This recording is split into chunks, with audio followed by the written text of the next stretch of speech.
দর্শক আসসালামু আলাইকুম। 2013 সালের 5ই মে হেফাজতের আন্দোলন নিয়ে দুই চারটি কথা বলবো। আমারও খুব মনে পড়ে, আবার হঠাৎ করেই চায়ের দোকানের আড্ডায় দুই লোক কথা বলছিল, সেটা নিয়েই শুনতেই আপনাদের সামনে হাজির হলাম। প্রিয় দর্শক, 2013 সালের 5ই মে হেফাজত একটি আন্দোলন করেছিল। আর এই 5ই মে তারিখে রাতে হঠাৎ করে হেফাজতের মানুষজন হেফাজত আন্দোলন করে ম্যাসাকার করে দিয়েছিল মোটামুটি শাপলা চত্বর, মতিঝিল এবং আশপাশ গুলিস্তান দিয়ে সব ম্যাসাকার করে দিয়েছিল, এবং কি তাদের হাতে কুরআন শরীফ পর্যন্ত পুড়ে গিয়েছিল। সেই ঘটনাগুলো অনেক আমরা সাধারণ মানুষ দেখেছি, অনেকেরই মনে খুব বিষাদ নিয়েছিল। সেই আন্দোলন সরকার অবশ্য সেখানে সমাবেশের প্রথম দিকে আবেদনটা করতে দেয়নি হেফাজতকে।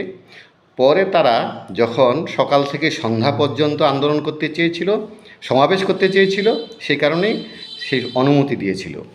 অনুমতি দেওয়ার পর হেফাজতের সারা বাংলাদেশ থেকে কয়েক লক্ষ মানুষ এসে একটা বড় সমাবেশ হয়েছে, এবং সেই সমাবেশ থেকে তারা ডাক দিল সরকার পতনের আন্দোলন।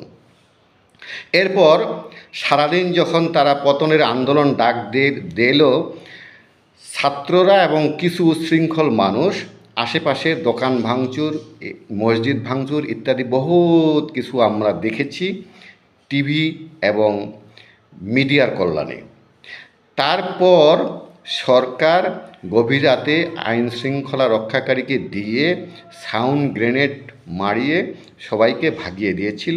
এবং পরের দিন থেকে আমরা হেফাজত, জামাতে ইসলামী, ইভেন কি বিএনপির নেতাদের মুখ থেকেও শুনেছিলাম যে সেখানে কয়েক হাজার মানুষ মারা গেছে এবং তাদেরকে ট্রাকে উঠিয়ে ইন্ডিয়ায় নিয়ে গেছে। এখন ইন্ডিয়ায় নিয়ে গেল, এই যে সারা রাস্তা বাংলাদেশের এত লক্ষ লক্ষ ভিডিও ক্যামেরাওয়ালা মানুষ, ভিডিও ক্যামেরাওয়ালা মোবাইল, এত ইউটিউব, এত ফেসবুকওয়ালা কারোই চোখে পড়েনি। কিন্তু জামাতে ইসলাম এবং কিছু মানবাধিকার গোষ্ঠী এবং হেফাজতে ইসলাম তারা না দেখেও মোটামুটি শোরগোল পাকিয়ে দিয়েছে। সেটা দীর্ঘদিন ধরে চলেছে, কিন্তু প্রমাণটি কেউ দেখাইতে পারেনি।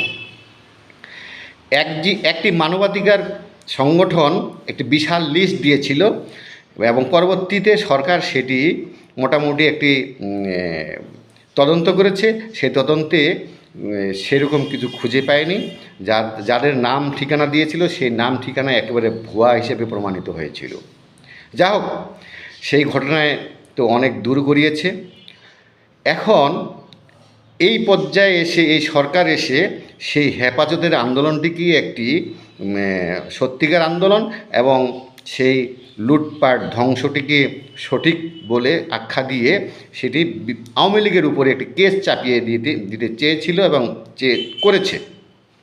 এখন কথা হলো, আজকে প্রায় 18 মাস হতে চলল, যেহেতু সরকারের কাছে প্রমাণ আছে যে এমন একটি ঘটনা, এটা আওয়ামী লীগ সরকার ইচ্ছা করে হাজার হাজার মানুষকে মেরেছে এবং মেরে তাদেরকে ট্রাকে করে এই ইন্ডিয়ায় লাশগুলো ফেলে দিয়েছে। সেক্ষেত্রে এই সরকারের উচিত সেই প্রমাণগুলো খুব দ্রুত সামনে এনে এটার বিচার করা এবং সেই সাথে আওয়ামী লীগের সব কয়েক হাজার নেতাকর্মীকে ফাঁসিতে ঝুলানোর। কেন করছে না এমন? এটা এখন যে আমি শুধু বলছি তা কিন্তু নয়, এটা এখন বলছে সারা বাংলাদেশের চায়ের আড্ডায়, ফেসবুকে, ইউটিউবে, সব জায়গাতেই, যে সত্যিকারের যদি এমন ঘটনা ঘটে থাকে, এমন ঘটনা যদি হয়ে থাকে, আওয়ামী লীগ সরকার যদি সব কিছু লুকিয়ে থাকে, এই সরকার উন্মোচন করুক। আমরা সাধুবাদ জানাবো সেই ঘটনা কি সত্যি কিনা। আর যদি সেই ঘটনা সত্যি না হয়, তাহলে এত মাস পরে তারা কি করছে, সত্যি একটা রেজাল্ট নিয়ে দিচ্ছে না কেন? আমরা সেই রেজাল্টের অপেক্ষায় আছি, যে রেজাল্ট পেলে আমরা সাধারণ মানুষ খুশি হব এবং এই রেজাল্টের উপরে নির্ভর করে আমরা এই সরকারকে এবং পরবর্তী সরকারকে বা আওয়ামী লীগ সরকারকেও ভালো মন্দ বিবেচনা করব। কিন্তু দুঃখের বিষয়, আমরা এখন পর্যন্ত এই সরকারের কোনো মনোভাব দেখতে পাচ্ছি না। এই সরকার যদি এত কিছুই করে থাকে, তাহলে যদি একটি 24-এর আন্দোলনের একজনের জন্য শেখ হাসিনার ফাঁসি দিতে পারে, শেখ হাসিনাকে ফাঁসি দিতে পারে একজন আন্দোলন নিহতের জন্য, তাহলে হাজার হাজার মানুষকে মেরে ফেলার জন্য কেন ফাঁসিতে দিবে না? আমার মনে হয় হাজার হাজার বার ফাঁসি দেওয়া উচিত এবং আওয়ামী লীগের লক্ষ লক্ষ নেতাকর্মীকে ধরে সবাইকে ফাঁসি দেওয়া উচিত। এই ফাঁসিটি হবে যুগান্তরকারী, কারণ হেফাজতে ইসলাম তো এই সরকারেরই অংশ, আর এই সরকারকে এমনভাবে আওয়ামী লীগ সরকার দমাবে, এটা তো হওয়ার মতো নয়। তাই কি নয় দর্শক? প্রিয় দর্শক, আজকে এ পর্যন্তই। ভালো থাকুন, সুস্থ থাকুন। আসসালামু আলাইকুম।